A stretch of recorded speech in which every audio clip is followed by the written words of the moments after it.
On Saturday the 31st of October 1964, a man arrived in the village. It was late in the evening. He was looking for somewhere to stay the night. He knocked at a door and a woman opened it. "Good evening, madam," the man said. "I'm sorry it's so late, but can you help me, please? Is there a hotel in this village? I want to stay here tonight." The woman laughed. "A hotel? Here in Wood End?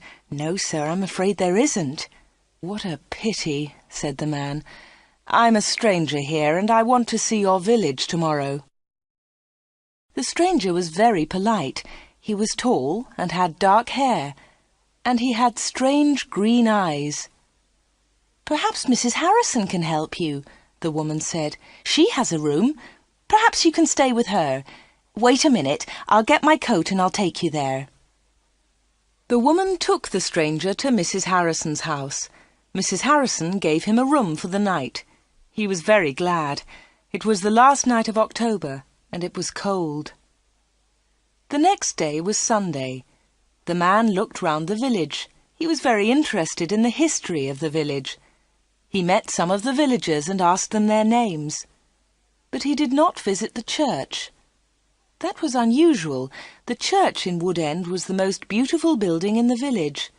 But the stranger was not interested in it. He did not go to church that night with all the villagers. It was the first Sunday evening of November. When the villagers came out of the church, the man had gone. They had all liked him. The ladies had thought he was very good-looking. A few weeks later he came back. It was the first Sunday in December. The villagers were coming out of church. It was cold and dark.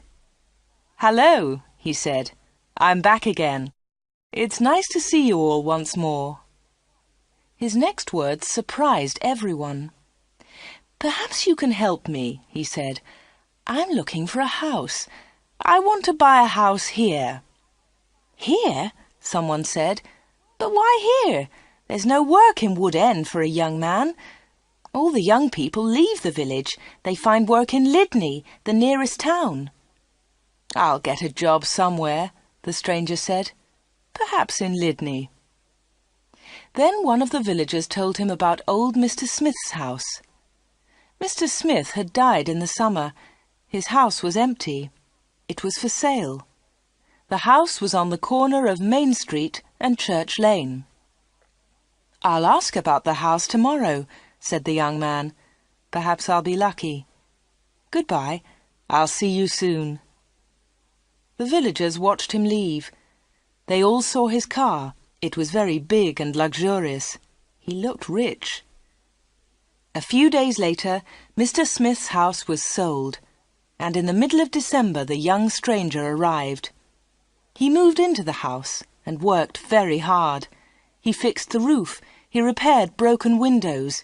He painted and decorated. He changed the whole house. But there was a big surprise for the villagers.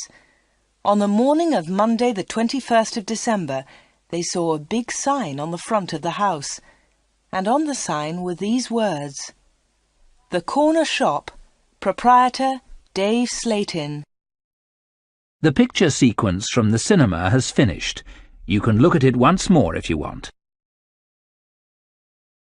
The villagers could not believe it. A shop in Wood End. Everybody talked about it. There was once a shop in Wood End, but it had closed 20 years ago. Some people wanted the shop, but others did not. The villagers met in the evening in the village hall. Everybody was there. Everybody was interested in the new shop. "The corner shop is a good idea," someone said. "We need a village shop. We won't need to go to Lydney." Then Mrs. Harrison spoke. She liked the stranger, Dave Slatin. "I agree," she said. "A village shop is a good idea. It's too quiet here. Wood End needs a shop." "Nonsense," said Miss Brown. She was the village school teacher. "Lydney is not far away. There are lots of shops there." Soon everybody was shouting. Then Mr. Hart spoke. He was a very big man with a loud voice. "Listen, everybody," he shouted. "We've never had trouble in this village before. We've always been quiet and happy. Now this shop is causing trouble." "Let Mr. Slayton speak," someone said. "It's his shop. Let him speak." "Ladies and gentlemen," said Dave Slayton, "I don't want to cause any trouble. I'm still a stranger in your village. But I want to be one of you. I want to be your friend. I like the people of Wood End." He smiled, and a few people clapped. They liked him. "The corner shop will sell lots of things," he went on. "It will sell food and things for the house. Everything will be cheap, I promise." Everybody was listening carefully.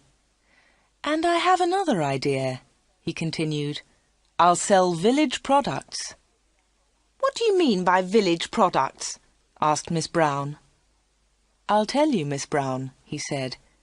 "I know that you make beautiful bread and cakes." Miss Brown smiled. Yes, she did make bread and cakes. Everyone knew that. "And you, Mr. Hart, I've seen your flowers. You grow beautiful flowers." Now Mr. Hart smiled. Yes, his flowers were beautiful. Everyone knew about them. "And Mr. Everett makes pots," someone said. "And Mrs. Davis makes dolls," said another voice. "And I do paintings of the village," said old Miss Lucy Gray. "Yes," said Dave, "you can all do something. You villagers are clever. You make lots of things. We can sell them to the tourists. In the summer, Wood End can make a lot of money." "But what about the money?" said Mr. Hart. "How will you pay us?" "That's a good question," said Dave. "And here's the answer.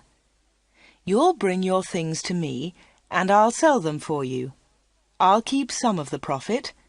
You'll have the rest." "What a good idea," said Miss Brown.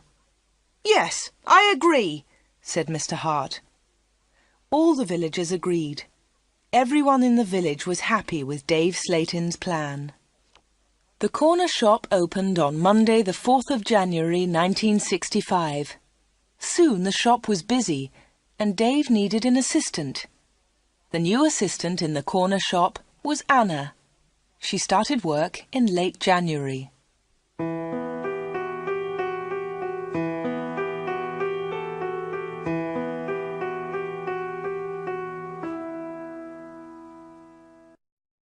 The picture sequence from the cinema has finished. You can look at it once more if you want. Dave Slayton kept his promises. Things at the shop were good and cheap. "How does he do it?" asked Mrs. Harrison. "It's winter, but he's selling lots of fruit and vegetables, and they're cheap. I never go to Lydney now." The other villagers agreed. The corner shop was a success, and Dave seemed happy. He paid Anna good wages. Sometimes her friend Peter helped at the shop, and Dave gave him money too. Dave advertised in newspapers, and the village products sold well. People from Lydney came to the corner shop. There were lots of visitors, and Wood End became more interesting. The villagers were surprised, but pleased. They were making a lot of money. Dave lived alone in a flat above the shop.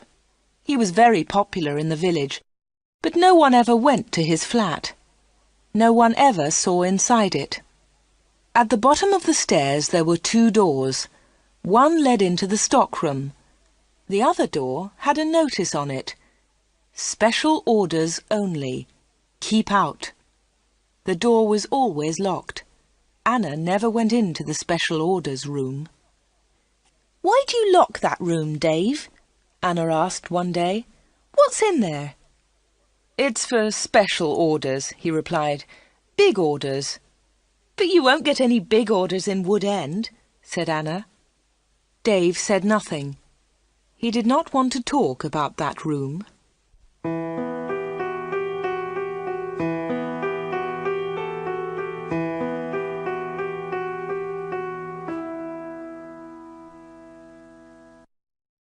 The picture sequence from the cinema has finished. You can look at it once more if you want.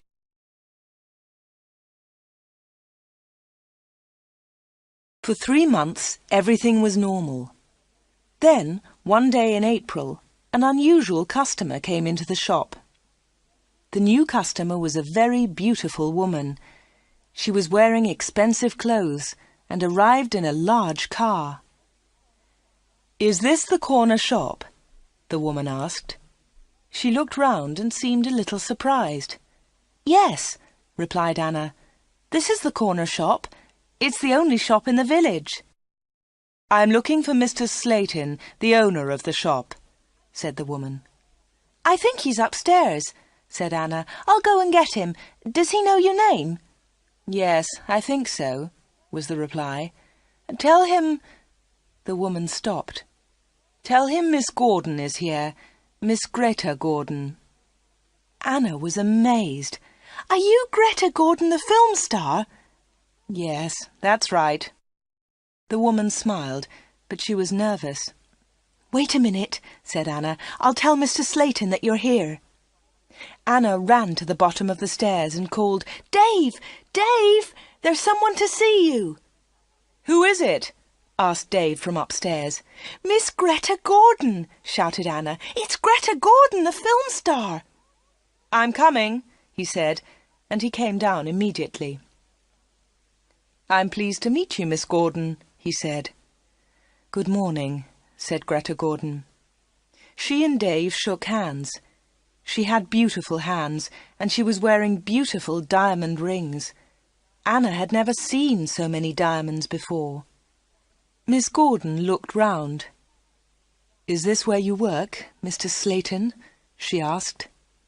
Once again she seemed nervous. "Yes," said Dave. "It's a small place, but it's big enough for me. Please follow me, Miss Gordon." Anna was surprised. Dave and Greta Gordon did not know each other. He did not call her Greta, and she did not call him Dave. He seemed to be in a hurry, and she seemed to be frightened. Anna watched them. Dave and Greta Gordon went to the back of the shop and into the special orders room. Greta Gordon was a special order customer. Anna thought that was very strange. She wanted to tell someone about Greta Gordon. Anna loved films. She wanted to tell Peter about the film star, but she had to stay in the shop. 10 minutes later, Greta Gordon came out of the special orders room. Dave went straight upstairs, and Greta Gordon came to the front of the shop. The film star looked terrible. She was pale. She was crying. Her eyes were red with tears. "What's wrong?" asked Anna. "Can I help you, Miss Gordon?" "No, thanks. I'm all right," said Greta Gordon. "Do you want to sit down?" said Anna. She got a chair, and the film star sat down. "Shall I get the doctor?" said Anna. "No, no," said Greta. "Please tell no one about my visit here. Please tell no one." Anna was disappointed. She wanted to tell everyone about Greta Gordon. She wanted to tell everyone about her famous customer. "I want to give you something," said Greta Gordon. "Here's a photograph of me. I'll sign it." She signed the photograph and gave it to Anna. "Please keep this," said Greta, "and please keep our secret. Please don't tell anyone." "All right," said Anna. "I promise." The film star kissed Anna. She held Anna's hands. What a beautiful woman, thought Anna, and what beautiful hands. Then Anna noticed something. The diamond rings were gone.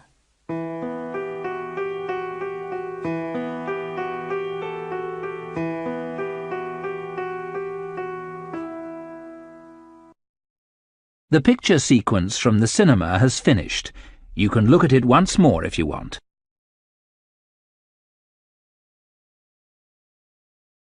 Dave never talked about Greta Gordon.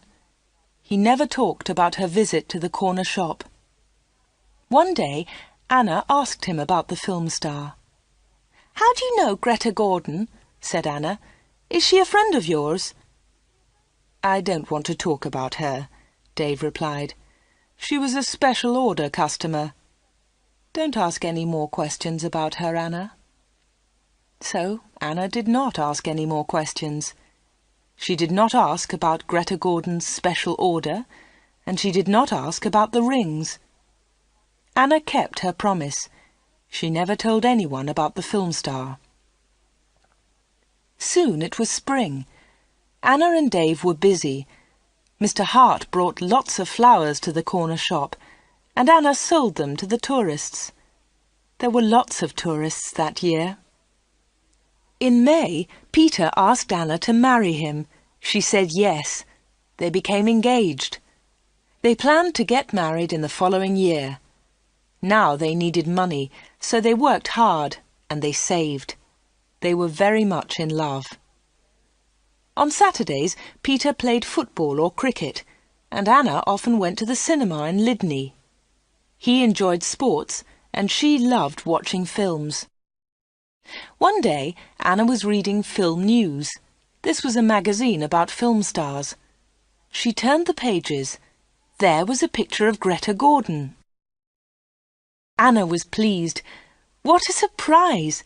Beautiful Woman was going to be a big film, and now Greta Gordon had the star part. Anna wanted to tell Peter about Greta, but she kept her promise. She did not tell anyone. But she did show Film News to Dave Slayton. "Look, Dave," she said, "here's a story about Greta Gordon. Isn't it great? She's got the big part in Beautiful Woman." Dave looked at the magazine. "Greta Gordon will star in Beautiful Woman." The star of Beautiful Woman was Joanna Lee, but Miss Lee has broken her arm. "I don't know what happened," said Miss Lee. "I was in my bedroom. I slipped and fell." Greta Gordon will now be the star of Beautiful Woman. "I'm so lucky," Greta told us yesterday. "I've always wanted the part. I can't believe it." "I don't know anything about films," he said. "Is Greta Gordon a big star?" Anna laughed. "Big star? Yes, she is. She's terrific." Dave didn't seem interested. "I hope she's happy with her big part," was all he said.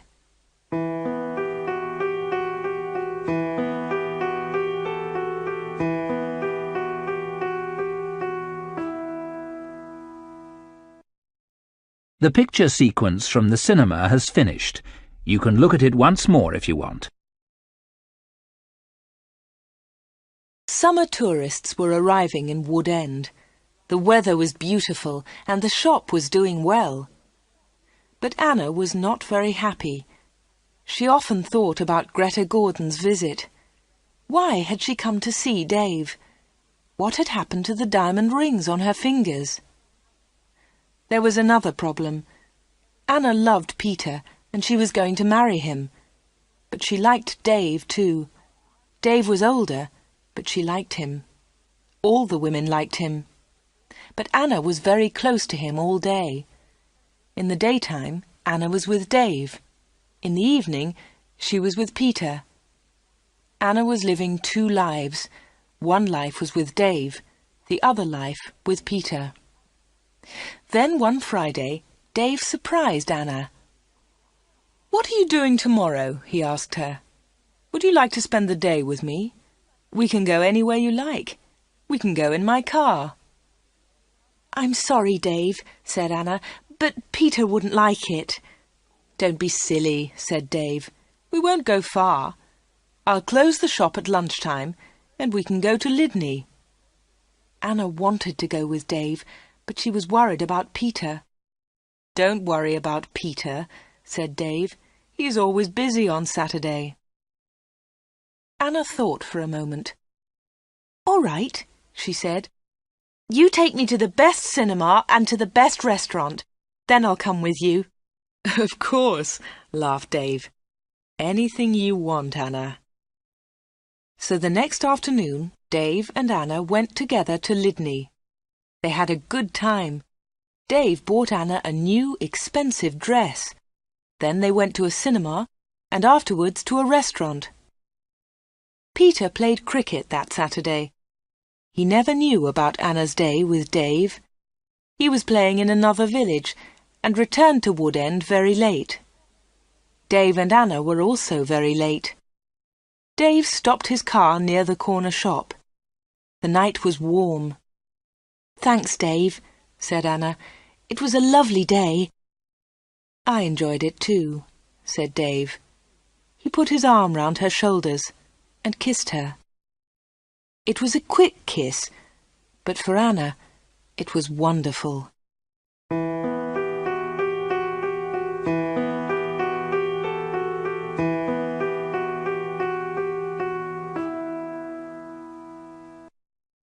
The picture sequence from the cinema has finished. You can look at it once more if you want. The summer passed.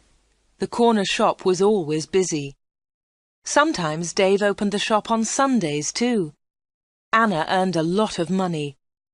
Everyone thought that she was happy. But life was difficult for her. She liked Dave. He was her boss, and he was older than her. But Peter was her fiancé, and he was about the same age. Dave was quite rich, but Peter had no money.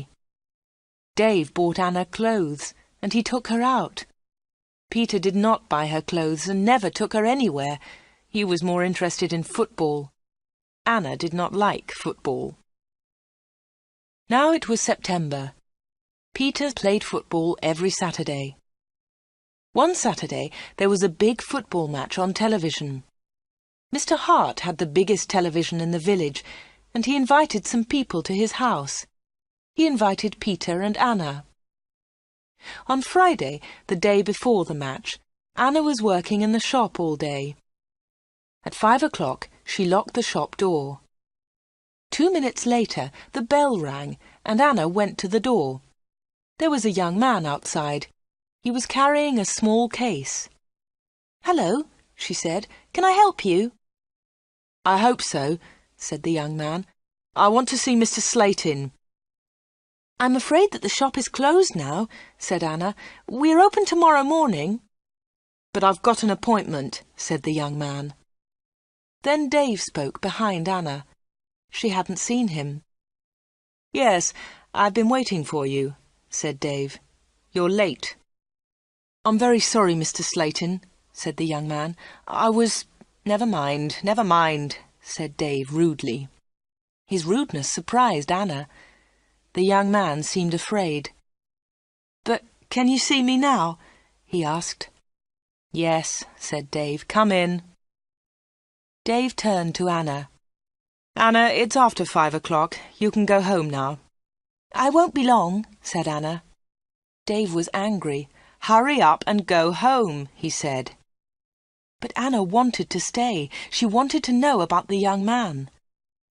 The young man followed Dave to the back of the shop and into the special orders room. Another special order, another special customer. Anna waited. But soon it was 5:30. Anna put her coat on and left the shop. She closed the door very loudly. Then she went round the corner and waited. Soon there was a noise. The young man was leaving the shop. Anna could not see him, but she could hear him. He was speaking to Dave. "Are you sure?" said the young man. "What do you mean?" asked Dave. "Is this the only way?" said the young man. "Yes, it is," said Dave. "Don't worry, everything will be all right. Goodbye." Anna heard the shop door close. She came round the corner and saw the young man. He was walking quickly to his car. Anna noticed immediately that he was not carrying his case. She followed him. "Excuse me," she said, "you've forgotten something. You've left something behind." The young man turned round. Anna stopped. Suddenly she was frightened. The young man's face was white. It was white with fear.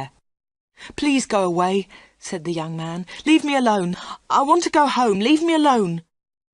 He got into his car and drove off. Anna stood in the street and watched him. She was thinking. Why had the young man come to the corner shop? What was his special order? And why had he left his small case with Dave's slate in? The picture sequence from the cinema has finished. You can look at it once more if you want.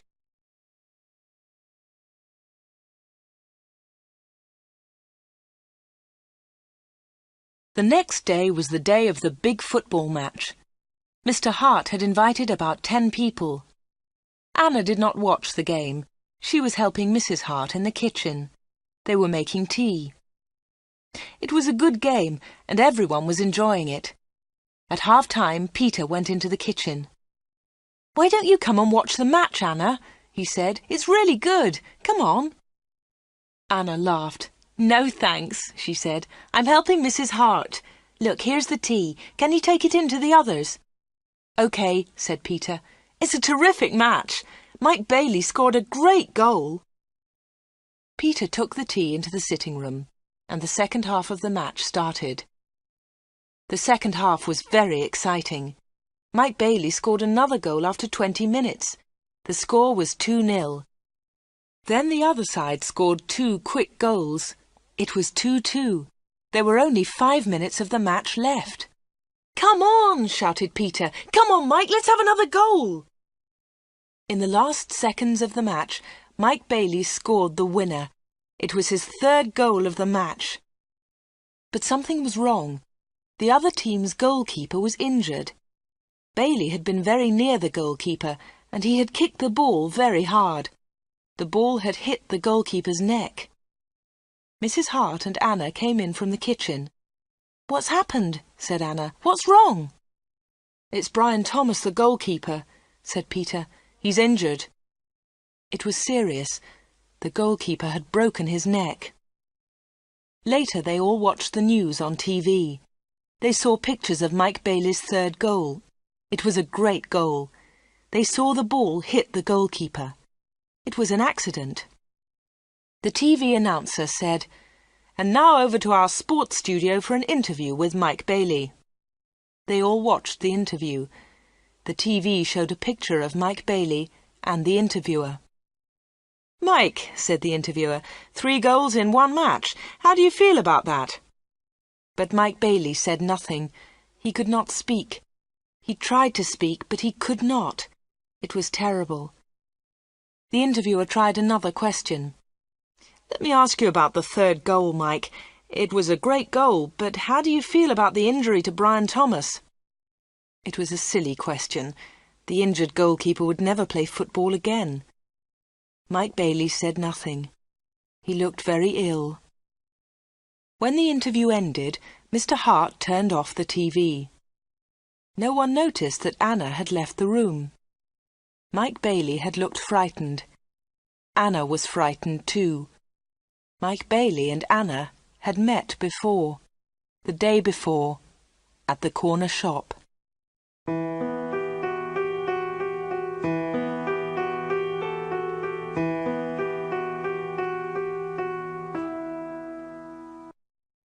The picture sequence from the cinema has finished. You can look at it once more if you want. Anna did not know what to do. She was only 17, but sometimes she felt much older. She wanted to ask Dave about Mike Bailey and Greta Gordon. She wanted to know about special orders. She decided to wait.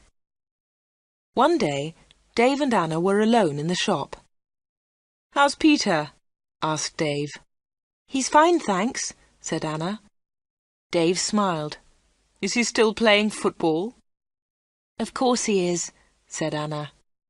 Dave laughed. "You don't see him very much, do you, Anna?" "I see him 3 or 4 times a week," said Anna. "What about weekends?" Dave asked. Anna replied quickly, "I don't see him much at weekends. He plays football then." "When are you getting married?" asked Dave. "I don't know," she replied. "We haven't decided yet. Perhaps next year." "That's a long time." Dave smiled at Anna. Anna felt afraid. She also felt excited. She didn't know why. "Sometimes you're bored, Anna, aren't you?" said Dave. He looked into her eyes. "Yes," said Anna, "that's true." "Why don't you come away with me for a weekend?" said Dave. "We can go to London." A weekend in London! Anna had only been to London once for a day. Anna was excited, but she was also afraid. "I don't know," she said. "I must think of Peter." "Oh, forget him," said Dave. "He'll never know. Come with me and we'll go to the best shops. We'll go to the best cinema. Will you come with me?" Anna said nothing. Suddenly she had an idea. She looked at Dave. "Perhaps I'll come with you," she said. "Good," said Dave. "That's great." "But first," said Anna, "I want to ask you something." "What do you want to know?" he said quietly. "I want to know about your special orders." "Very clever," said Dave. "You're a village girl, but you're very clever, Anna." "Village girls aren't stupid," said Anna. "Now tell me about your special orders, then I'll come to London with you." Dave was angry. "One question. You can ask me one question," he said. Quickly, Anna asked, "Why do people come to you? Why—" "One question! Only one!" shouted Dave. "All right," said Anna, "but don't shout. Tell me, why do people come to see you?" Dave thought about his answer. He spoke quietly. "They come for help," he said. "They need help, and I sell help to them. That's all." Anna didn't understand. "What sort of help?" she asked. "One question," shouted Dave. "I've answered your question." Anna said no more. She and Dave had made an agreement. Anna had asked her question. Dave had answered it. Dave had invited Anna to London for the weekend, and Anna went with him.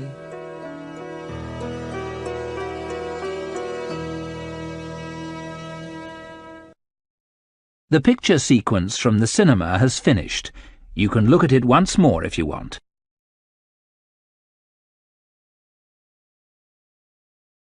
Anna enjoyed the weekend.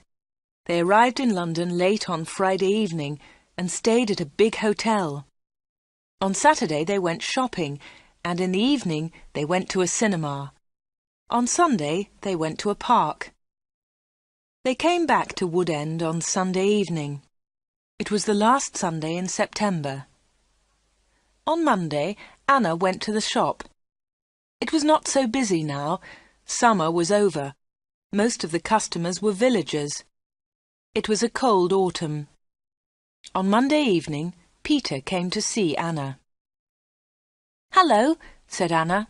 "Did you win on Saturday?" "No," said Peter. "We didn't win, and I didn't play." Anna was surprised. "You didn't play? Why not? What was wrong?" "I didn't feel very well on Saturday morning. I stayed in Wood End. I was in the village all weekend." Anna's face was red. Her voice was quiet. "Are you feeling better now?" she asked. "No," said Peter, "and you know why." Anna tried to look surprised. "Me?" she said. "Oh, Anna," said Peter, "you know what's wrong. It's you and Dave Slatin." "What do you mean, me and Dave Slatin?" said Anna quickly. "You went away with him on Friday evening. Someone saw you in Dave's car." Anna tried to explain. "Oh, it's nothing," she said. "Dave and I went—" "Shut up," said Peter. "I don't want to know, Anna. Don't talk about it." "But Peter," said Anna. Peter didn't listen. "I know he's got a lot of money. He can take you to places. He's from a big city.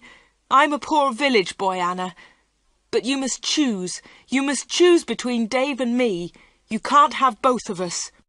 "I know that, Peter," said Anna, "and I don't want both of you. But listen, Peter, I want to tell you about Dave. There's something very strange about him." "Dave, Dave, Dave," Peter shouted. "You talk about him all the time. I don't want to hear his name again." Peter turned round and walked out of the room. He left Anna's house. Now Anna was alone. She was very unhappy. She wanted to talk to Peter. She wanted to tell him about Dave. She wanted to tell him about Greta Gordon and about Mike Bailey. But Peter had left her.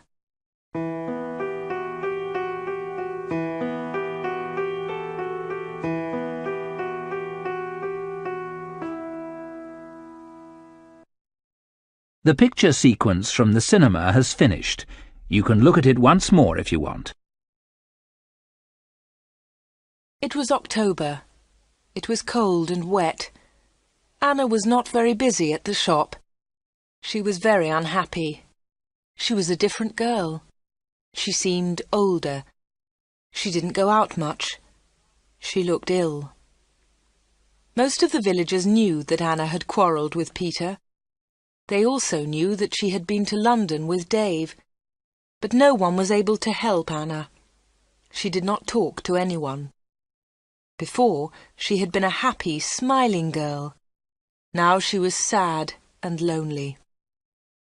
She went to the shop every day. She was waiting for another special customer. Anna did not wait long. It was the middle of the month. Anna was alone in the shop. It was almost lunchtime. A middle-aged gentleman came in. He was a big man with a very large moustache. He was well dressed, and he was carrying a large briefcase. "Good morning, miss," he said politely. "Good morning, sir," said Anna. "Can I help you?" Anna was very polite too. She was interested in this man. "I'm looking for Mr. David Slatin," said the man. Anna smiled. "Are you a salesman?" she asked. She knew that he was not a salesman. He didn't look like a salesman, but she wanted to talk to the man. The man smiled. "Yes, I am a salesman," he said. That was not true. Anna knew that the man was lying. Then she said, "Perhaps I can help you, sir. I usually speak to the salesman." She looked at the man's case. It had the letters A-R-I-C-S printed on it. "Thank you," said the man very politely, "but I have a private appointment. I have come from London, and I must see Mr. Slatin." "I'm sorry," said Anna. "He's very busy at the moment, but I'll tell him you're here. What's your name, please?" The man smiled. "Roberts," he said. "Arthur Roberts."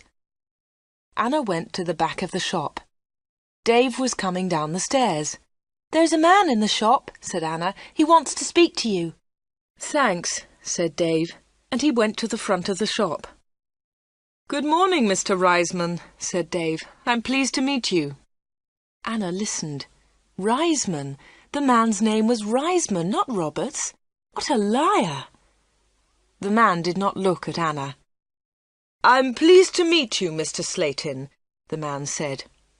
"Please come with me," said Dave. Mr. Reisman followed Dave. They went into the special orders room. A minute later, Dave came out. He came to the front of the shop. "It's lunchtime, Anna," he said. "You can go home now." "Thanks, Dave," said Anna. "I'm going in a few moments." Dave went back to the special orders room. Anna did not leave the shop. She waited. Anna wrote down the letters A-R-I-C-S. She understood A-R, Arthur Reisman, but she did not understand I-C-S. At 1:30, Anna heard noises. Mr. Reisman was leaving. Dave was talking. "Thank you, Mr. Reisman," said Dave. "And thank you," said Mr. Reisman. "You have helped me a lot." "Good," said Dave. "Goodbye, Mr. Reisman. My assistant isn't in the shop, but you can open the door. Goodbye." Dave went upstairs, and Mr. Reisman came into the front of the shop. Anna was sitting quietly in a corner. "Oh," said Mr. Reisman, "I thought you'd gone home." "No," she said. "I decided to have lunch in the shop today." Anna and Mr. Reisman looked at each other. They didn't like each other. There was silence. Anna spoke first. "Would you like to buy some bread, Mr. Roberts?" she said. "Reisman, my name is Reisman," said the man. Anna smiled. "I'm so sorry," she said. "Would you like to buy some homemade bread, Mr. Reisman?" "It looks delicious," said Mr. Reisman. He was very polite again. "Yes, I'll take some, please. My wife will love it." "Here you are," said Anna. She put the bread in a bag. Then she said, "You can put it in your briefcase." "My briefcase?" said Mr. Reisman. "I haven't got a briefcase." "I think you've forgotten it," she said. "I'll go and get it for you." Anna moved towards the back of the shop. Mr. Reisman stepped in front of her. He held her wrists. He was very strong. "Listen to me," he said. "I don't want that briefcase. Leave it there." "All right," said Anna. "Please let me go. You're hurting me." Mr. Reisman let go of Anna and turned towards the door. He left the shop hurriedly. He hadn't taken his bread with him. Anna watched Mr. Reisman leave. Her hands were still hurting 5 minutes later.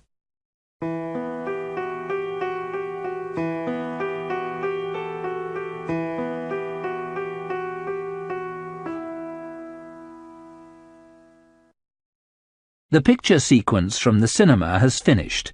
You can look at it once more if you want.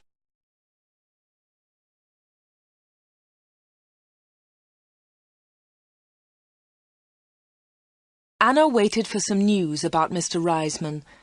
She remembered Greta Gordon. The film star had visited the corner shop. Later there was news about her in a magazine. Mike Bailey had visited the corner shop too. Later there was a lot of news about him on TV. And now Mr. Reisman had visited the corner shop. Anna was waiting for some news about him. All 3 visitors had been special customers. They had all seen Dave. They had all been in the special orders room. And they had all left something with Dave. Greta Gordon had left her diamond rings. Mike Bailey had left his case. Mr. Reisman had left his briefcase. Anna wanted to find out more about the 3 special customers. She thought about Mr. Reisman. His case had the letters ARICS on it. She understood AR, but what was ICS? Perhaps Mr. Reisman was a businessman and ICS was his company. Anna looked in the newspapers, but she didn't find anything about ICS. She read the magazines. She listened to the radio. She watched TV. But there was nothing about ICS. Anna heard nothing. She saw nothing. Then she had an idea. She decided to go to London and find Arthur Reisman. It was a Friday. Early in the morning she left a note for Dave. She took the note to the shop.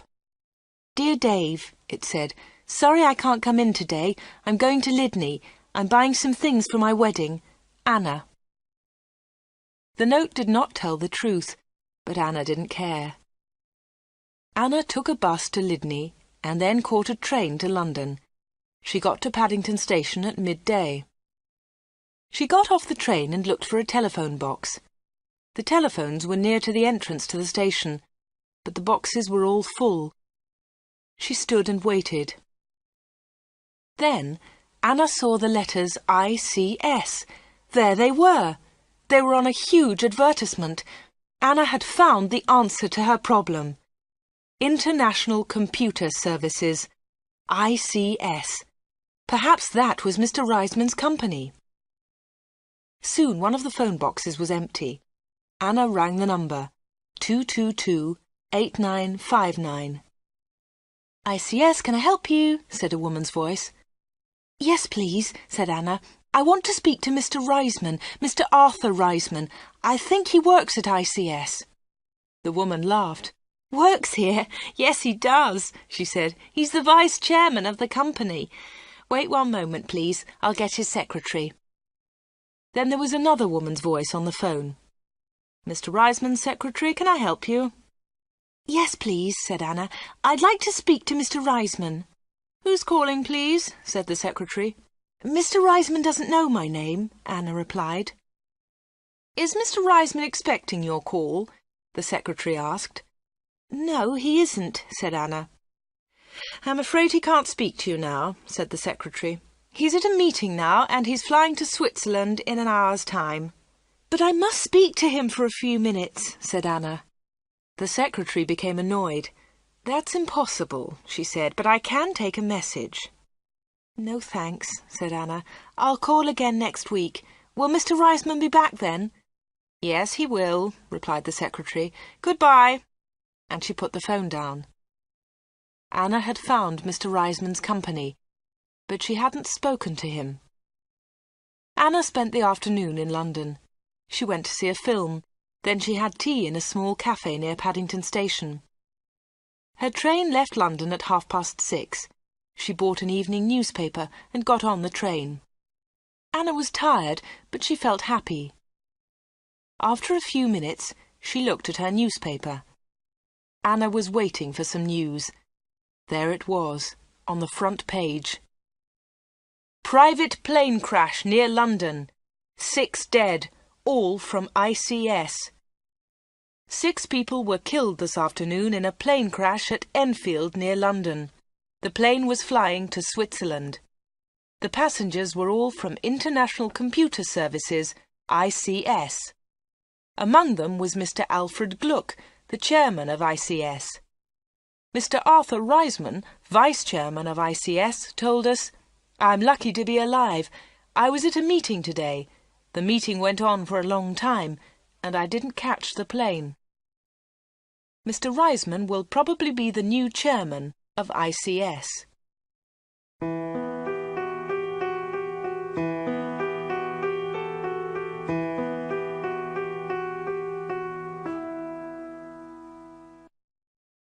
The picture sequence from the cinema has finished.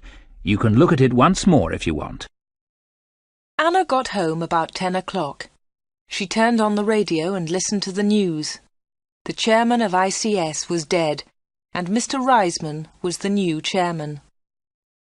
Anna didn't sleep that night. She was thinking about Dave Slatin and the special orders. What were they? What was Dave Slatin doing in that room? On Saturday morning she went to the shop. Dave said nothing to her. He was angry because Anna had not worked on Friday.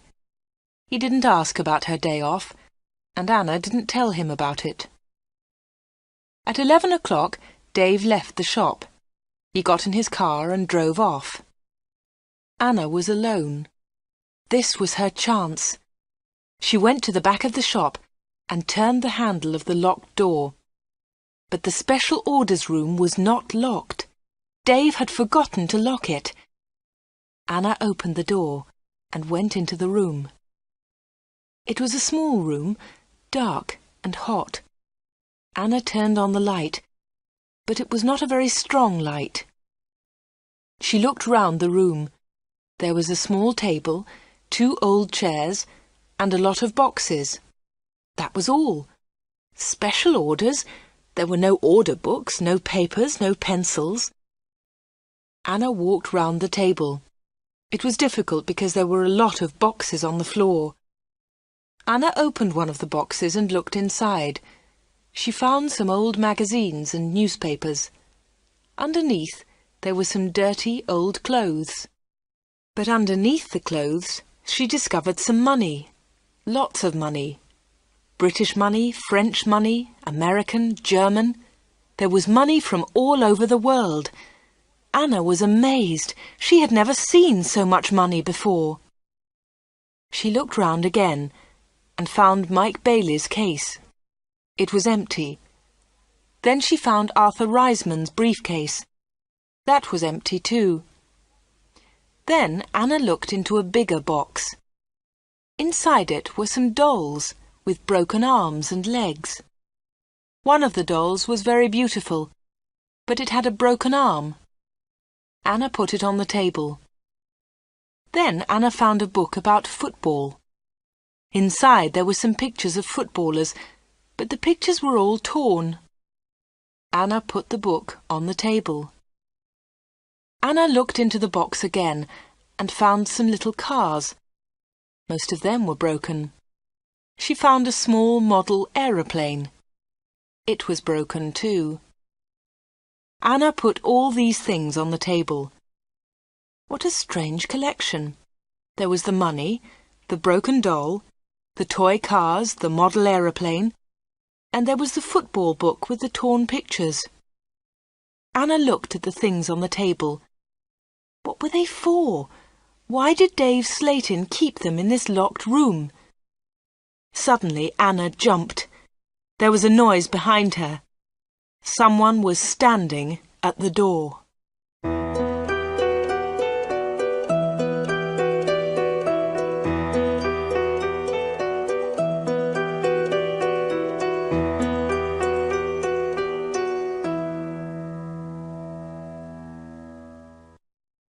The picture sequence from the cinema has finished.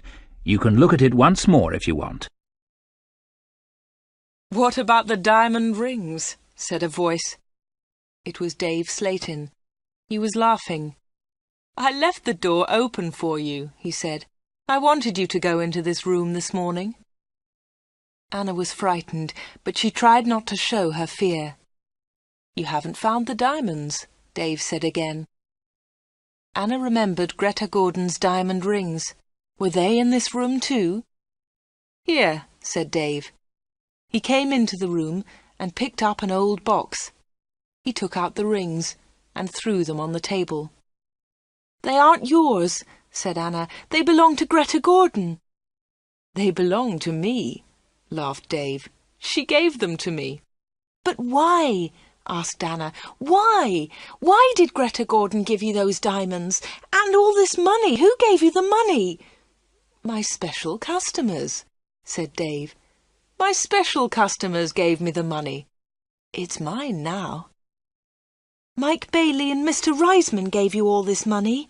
asked Anna. "Yes," said Dave. "You've seen some of my special customers, not all of them." "But why do they come?" Anna asked again. "These people come to me for help," replied Dave Slayton. "I help them, and they pay me." "But how do you help them?" asked Anna. Dave Slayton picked up the beautiful doll with the broken arm. "Do you remember Joanna Lee?" he asked Anna. Anna thought for a moment. "Joanna Lee?" she said. "Yes, of course I remember her. She's the actress who broke her arm. Greta Gordon got her a part." "That's right," said Dave Slayton. "This doll is Joanna Lee." Anna felt more afraid. What kind of man was Dave Slayton? Dave Slayton pointed to a torn photograph in the football book. "Who's that, Anna?" he asked. Anna remembered the face. She had seen it on TV. "Brian Thomas," she replied. "He's a goalkeeper." "He was a goalkeeper," said Dave Slayton. Anna was terribly frightened now. Dave Slayton was an evil man. Dave Slayton moved close to Anna. He picked up the broken aeroplane. "And what do you think this is?" he asked Anna. Anna knew the answer, but she was too afraid to speak. Dave Slayton took Anna's arm and held it tightly. Anna tried to move away. Dave Slayton laughed and held Anna more tightly. "Listen, Anna," he said quietly. "I want you. I need you. Marry me, Anna. Don't marry Peter. Marry me." "No, no," she cried. "Let me go! Let me go!" "But Anna, you still don't understand," said Dave Slayton. "I have strange powers. I can give you everything you want." He looked into Anna's eyes. "And my children will have these powers too," he continued. I will give you money and diamonds, and you, Anna, you will give me children." Anna was terrified now. She kicked Dave Slatin very hard, and he let go of her hand. Anna moved quickly. She ran out of the special orders room, through the front of the shop, and out onto the street. She ran all the way home.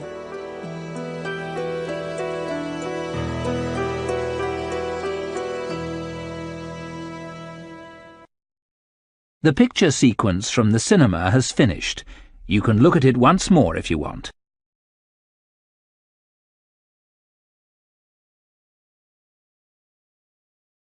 When Anna got home, she felt terrible and went to bed. In the evening, Peter came to see her, but Anna was ill in bed. "I'll come and see Anna tomorrow," Peter told Anna's mother. Again, Anna did not sleep all night. The next day, Sunday the 31st of October, was a terrible day for Wood End. Anna stayed in bed. She had a fever, and her mother phoned the doctor. The doctor came immediately. "Anna's very ill," said the doctor to Anna's mother. "I'm worried. I don't know what's wrong with her. I'll come back again tonight." That afternoon, Peter came to Anna's house. He tried to speak to Anna, but she was too ill.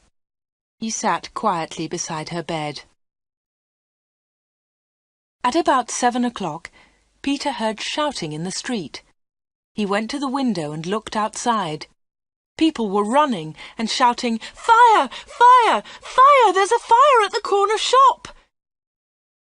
Peter ran out of Anna's house and into the street. There was a big fire on the corner. The shop was in flames. Nobody could see Dave Slatin. "His car's here," said Mr. Hart. "Dave must be inside." Then the villagers saw him. He was standing at an upstairs window. "Jump, Dave!" they shouted. "Jump! Save yourself!" But Dave did not move. He was standing at the window, and he was laughing. Some of the women in the street started screaming. Mr. Hart tried to run into the shop, but the others pulled him back. Flames were leaping up from the shop. The flames reached Dave Slatin. The villagers saw that he was still laughing. That was the last time they saw him. The flames hid him completely. No one was able to save him, and no one ever saw him again.